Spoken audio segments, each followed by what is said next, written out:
ಇವತ್ತು ನಾನು ಬಂದ ವಿಶೇಷ ಏನಂತಂದರೆ, ನಮ್ಮ ಪಕ್ಷದ ಎಲ್ಲ ಪರಿಶಿಷ್ಟ ಜಾತಿ ವರ್ಗಗಳನ್ನು ಸೇರಿಸಿ ಒಂದು ಭಾರತೀಯ ಜನತಾ ಪಕ್ಷದ ಒಳಗಡೆ ಇರತಕ್ಕಂಥ ಮುಖಂಡರುಗಳನ್ನು ಗಟ್ಟಿಗೊಳಿಸ್ತಕ್ಕಂಥ ಭೀಮ ಸಮಾವೇಶವನ್ನು, ಅಂದರೆ ಬಲವರ್ಧನೆಗಾಗಿ ಭೀಮ ಸಮಾವೇಶ ಅಂತೇಳಿ ಈಗಾಗಲೇ ನಾವು ರಾಜ್ಯದಲ್ಲಿ ಇದು 13ನೇ ಜಿಲ್ಲೆ ಇವತ್ತು ನಾವು ಮಾಡ್ತಾ ಇರ್ತಕ್ಕಂಥದ್ದು. ಮುಖಂಡರುಗಳೆಲ್ಲರೂ ಸೇರಿ ಒಂದು ಭೀಮ ಸಮಾವೇಶವನ್ನು ನಾವು ಇವತ್ತು ಮಾಡ್ತಾ ಇರ್ತಕ್ಕಂಥ ಸಂದರ್ಭದಲ್ಲಿ ಸಣ್ಣ ಪುಟ್ಟ ಸಮುದಾಯಗಳನ್ನು ಒಟ್ಟುಗೂಡಿಸ್ತಕ್ಕಂಥ ಕೆಲಸ ಮಾಡ್ತಾ ಇರ್ತಕ್ಕಂಥದ್ದು. ಆ ಕಾರಣದಿಂದ ಇವತ್ತು ಸಭೆಯಲ್ಲಿ ಭಾಗವಹಿಸಬೇಕು ಅಂತ ನನಗೆ ಕರೆ ಕೊಟ್ಟಿದ್ದರು. ಆ ಕಾರಣದಿಂದ ಬಂದಿದೆ. ಇದು ಒಂದು ರಾಜ್ಯದಲ್ಲಿ ತಮಗೆಲ್ಲರಿಗೂ ಗೊತ್ತಿದೆ, ಈಗಾಗಲೇ ಕಾಂಗ್ರೆಸ್ ಸರ್ಕಾರ ಬಂದಿದೆ. ಕಾಂಗ್ರೆಸ್ ಸರ್ಕಾರ ಬಂದ ಮೇಲೆ ಬಹುಶಃ ನನಗನ್ನಿಸ್ತದೆ ಈ ರಾಜ್ಯಕ್ಕೆ ಒಂದು ರೀತಿಯ ದರಿದ್ರ ಮುಚ್ಚಿಕೊಂಡಾಗಿದೆ. ಕಾಂಗ್ರೆಸ್ ಸರ್ಕಾರ ಬರುವಾಗಲೇ ದರಿದ್ರವನ್ನೇ ಒತ್ಕೊಂಡು ಬಂದಿದೆ ಅಂತಕ್ಕಂಥದ್ದು ನನ್ನ ಅಭಿಪ್ರಾಯ. ಯಾಕೆಂದ್ರೆ ಬಂದ ತಕ್ಷಣ ಮಳೆ ಇಲ್ಲ, ಬೆಳೆ ಇಲ್ಲ, ರೈತರು ಕಂಗಾಲಾದರು, ಅವರಿಗೆ ಪರಿಹಾರಗಳಿಲ್ಲ. ಇಂಥ ಪರಿಸ್ಥಿತಿಯನ್ನು ಅವರು ಎದುರಿಸ್ತಾ ಇದ್ದಾರೆ. ಇದು ಒಂದು ಕಡೆ ಆದರೆ, ಇನ್ನೊಂದು ಕಡೆಯಿಂದ ಯಾವ ರೀತಿ ಇದು ಜನರಿಗೆ ದ್ರೋಖ ಮಾಡಿದ್ರು ಅಂದರೆ, ಚುನಾವಣೆಯಲ್ಲಿ ಅನೇಕ ಆಶ್ವಾಸನೆಗಳನ್ನು ಕೊಟ್ಟರು, 5 ಗ್ಯಾರಂಟಿಗಳನ್ನು ಕೊಡ್ತೇವೆ ಅಂತ ಹೇಳಿದ್ರು. ಆದರೆ ಯಾರಿಗೂ ಕೂಡ ಗ್ಯಾರಂಟಿಗಳು ಸರಿಯಾಗಿದ್ದ ಸಮಯಕ್ಕಾಗಲಿ ಅಥವಾ ಸರಿಯಾದ ರೀತಿಯಲ್ಲಿ ಅವರಿಗೆ ತಲುಪ್ತಾ ಇಲ್ಲ. ಕೊಟ್ಟ ಮಾತಿನಂತೆ ನಡೆಯುವ ಸರ್ಕಾರ ಅಂತ ಹೇಳಿದ್ರು, ಆದರೆ 100ಕ್ಕೆ 100ರಷ್ಟು ಸುಳ್ಳು. ಇದು ಕೊಟ್ಟ ಮಾತಿನಂತೆ ನಡೆದ ಸರ್ಕಾರ ಅಲ್ಲ, ಇದು ಜನರಿಗೆ ಧೋಖಾ ಮಾಡಿದ ಸರ್ಕಾರ ಅಂತ ನಾನು ಹೇಳಲಿಕ್ಕೆ ಬಯಸ್ತೇನೆ. ಯಾಕೆಂತಂದ್ರೆ 2,000 ಕೊಡ್ತೀವಿ ಅಂತಂದ್ರು, ಒಂದು ಕಂತು ಬಂದಿದೆ, ಇನ್ಯಾವ ಕಂತು ಬೇರೆಯವ್ರಿಗೆ ಕೆಲವರಿಗೆ ಬಂದಿಲ್ಲ. ಈ ತಿಂಗಳಲ್ಲಿ 20% ಜನರಿಗೆ ಕೊಡ್ತಾರೆ, ಕೊಟ್ಟಿದ್ದೀವಿ ಅಂತ ಹೇಳಿಬಿಡ್ತಾರೆ. ಇನ್ನು 80% ಜನರಿಗೆ ಸಿಗೋದಿಲ್ಲ. ಮುಂದಿನ ಸಾರಿಗೆ ಇನ್ನು ಬೇರೆ 20%ನವ್ರಿಗೆ ಕೊಡ್ತಾರೆ, ಇವರಿಗೆಲ್ಲ ಕೊಡೋದಿಲ್ಲ. ಹೀಗೆ ಸುಳ್ಳು ಹೇಳಿ ವಂಚನೆ ಮಾಡಿ ಮೋಸದಿಂದ ಕಳೆದ 8-9 ತಿಂಗಳ ಹಿಂದೆ ಈ ಸರ್ಕಾರ ಬಂದಿದೆ. ಮಾತೆತ್ತಿದ್ರೆ ಸುಳ್ಳಿನ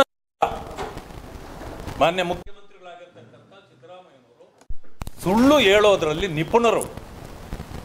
ಬಹುಶಃ ಅದನ್ನು ಸುಳ್ಳು ಹೇಳಿ ಇನ್ನೊಬ್ಬರು ಮೀರಿಸಲಿಕ್ಕೆ ರಾಜ್ಯದಲ್ಲಿ ಸಾಧ್ಯವೇ ಇಲ್ಲ ಅಂತಕ್ಕಂಥ ಮಾತು ನನ್ನ ಅನಿಸಿಕೆ ಅಂತಕ್ಕಂಥ ಮಾತನ್ನು ನಾನು ಹೇಳಲಿಕ್ಕೆ ಬಯಸ್ತೇನೆ. ಚುನಾವಣೆ ಬಂದಿದೆ, ಪಾರ್ಲಿಮೆಂಟ್ ಚುನಾವಣೆ. ಈಗಾಗಲೇ ಸುಮಾರು 10, 15, 20 ಸೀಟ್ ಗೆಲ್ಲಬೇಕು ಅಂತ ಹೇಳ್ಕೊಳ್ತಿದ್ರು. ಹೇಳಿ ಆದಮೇಲೆ ಈಗಾಗಲೇ ಅವರಿಗೆ ಬಾಂಡ್ಗಳು ಮಾಡಿಬಿಟ್ಟಿದ್ದಾರೆ. ಕುಣಿಗಲ್ನಲ್ಲಿ 1 ಲೋಡ್ ಬಾಂಡ್ ಸಿಕ್ಕಿದೆ ಮೊನ್ನೆ. ಏನಂತಂದರೆ, ಕೆಲವರಿಗೆ ಫ್ರಿಡ್ಜು, ಕೆಲವರಿಗೆ ವಾಷಿಂಗ್ ಮಿಷಿನು, ಕೆಲವರಿಗೆ ಟಿವಿಗಳು, ಕುಕ್ಕರ್ಗಳು, ಈ ರೀತಿ ಅವರವರ ಯೋಗ್ಯತೆಯ ಮೇಲೆ ಮನೆಗಳಿಗೆ ಹೋಗಿ, ಇದು ಚುನಾವಣೆ ನಾವು ಗೆದ್ದರೆ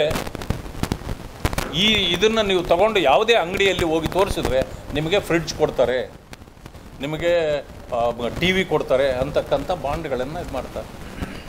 ಆದರೆ ಫ್ರಿಡ್ಜು ಇದೆಲ್ಲ ಕೊಡ್ತಕ್ಕಂಥ ಸರ್ಕಾರಕ್ಕೆ ಜನರಿಗೆ ಕುಡಿಯೋ ನೀರು ಕೊಡೋ ಯೋಗ್ಯತೆ ಇಲ್ಲ. ಬೆಂಗಳೂರಿನಲ್ಲಿ ಬಾಡಿಗೆ ಮನೆಗಳಿರ್ತಕ್ಕಂಥ ಜನರು ಮನೆಗಳನ್ನು ಖಾಲಿ ಮಾಡ್ಕೊಂಡು ಅವರವರ ಹಳ್ಳಿಗೆ ಹೋಗಲಿಕ್ಕೆ ಪ್ರಾರಂಭ ಮಾಡಿದ್ದಾರೆ. ಯಾಕೆಂದರೆ ದಿನನಿತ್ಯದ ಬಳಕೆಗೂ ನೀರಿಲ್ಲ. ಕುಡಿಯೋ ನೀರು ಎಲ್ಲೋ ಬಾಟಲ್ ನೀರಾದರೂ ತಗೊಂಡು ಕುಡಿದು ಜೀವನ ಮಾಡಿಬಿಡ್ಬೋದು. ಆದರೆ ನಿತ್ಯ ಕರ್ಮಗಳಿಗೆ ಬೇಕಾಗಿರ್ತಕ್ಕಂಥ ನೀರು ಬೆಂಗಳೂರಿನಲ್ಲಿಲ್ಲ, ನೀರು ಸಿಗ್ತಾ ಇಲ್ಲ. ಕಾವೇರಿ ನೀರು ಯಥೇಚ್ಛವಾಗಿ ಬೇಕಾದಷ್ಟು ಮೆಟ್ಟೂರು ಡ್ಯಾಮ್ನಲ್ಲಿದೆ. ಆದರೂ ಕೂಡ ಸಂಬಂಧ ಕಳ್ಕೊಳ್ಬಾರ್ದು DMK ಸರ್ಕಾರದ ಜೊತೆಯಲ್ಲಿ ಅನ್ನೋ ಕಾರಣಕ್ಕೆ ಅಲ್ಲಿಗೆ ನೀರು ಬಿಡ್ತಾರೆ. ನಮಗೆ ಕುಡಿಯೋಕ್ಕೆ ನೀರು ಕೊಡಲಿಕ್ಕೆ ಆಗ್ತಾ ಇಲ್ಲ. ರೈತರು ಇವತ್ತೆಲ್ಲರೂ ದಂಗೆ ಹೇಳ್ತಕ್ಕಂಥ ಪರಿಸ್ಥಿತಿ ಬಂದಿದೆ. ಬೆಂಗಳೂರಿನ ವಾಸಿಗಳಿಗೆ ನೀರಿಲ್ಲದೆ ಪ್ರತಿನಿತ್ಯ ಟ್ಯಾಂಕರ್ಗಳಲ್ಲಿ ಒಡಿಸ್ಕೊಳ್ತಾರೆ. ಒಂದು ಟ್ಯಾಂಕರು 300, 400, 500 ರೂಪಾಯಿ ಇದ್ದಿದ್ದು ಈಗ 1,500, 2,000 ರೂಪಾಯಿಗೆ ಒಂದು ಟ್ಯಾಂಕರ್ ನೀರು ಆಗಿದೆ. ಇನ್ನು ಮುಂದೆ ಬಹುಶಃ ಸರ್ಕಾರ ಇನ್ನೊಂದು ಘೋಷಣೆ ಮಾಡ್ಬೋದು, ನಮಗೆ ಓಟ್ ಹಾಕಿದವ್ರಿಗೆ ಒಂದು ಟ್ಯಾಂಕರ್ ನೀರು ಕಳಿಸ್ತೀವಿ ಅಂತಲೂ ಕೂಡ ಹೇಳ್ಬೋದು. ಇಂಥ ಅಧೋಗತಿಗೆ ಈ ಸರ್ಕಾರ ಬಂದು ನಿಂತಿದೆ.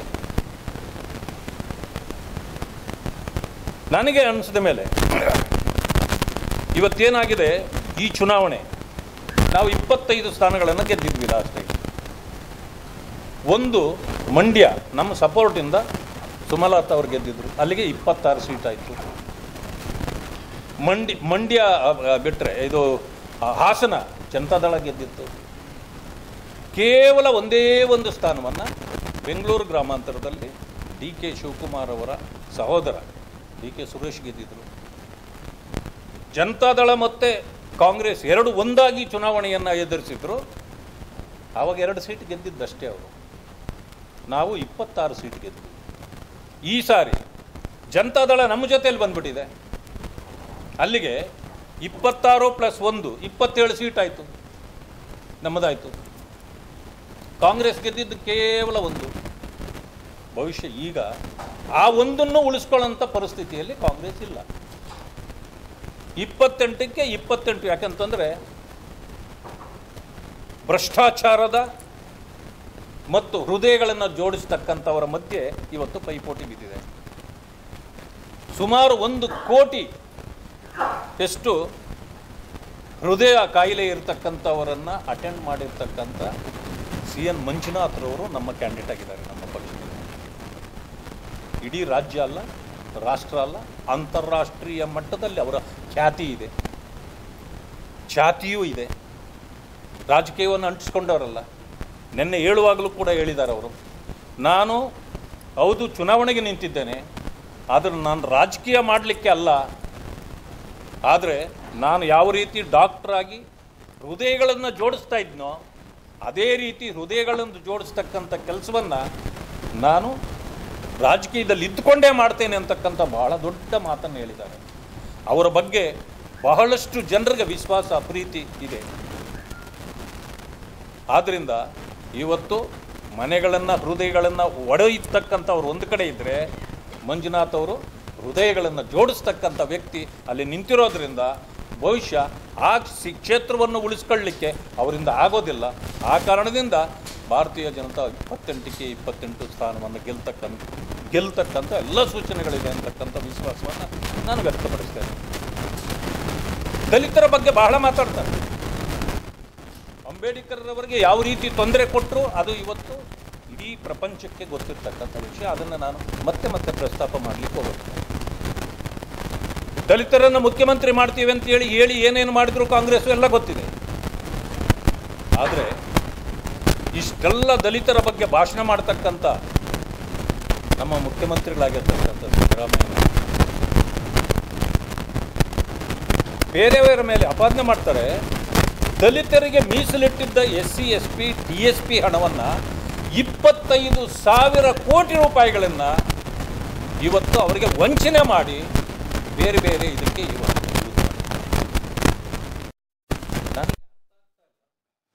ನಮ್ಮ ದಲಿತ ಸಂಘಟನೆಗಳು ಎಲ್ಲಿ ಹೋದ್ರು? ದಯವಿಟ್ಟು ತಾವು ಹುಡುಕಿ.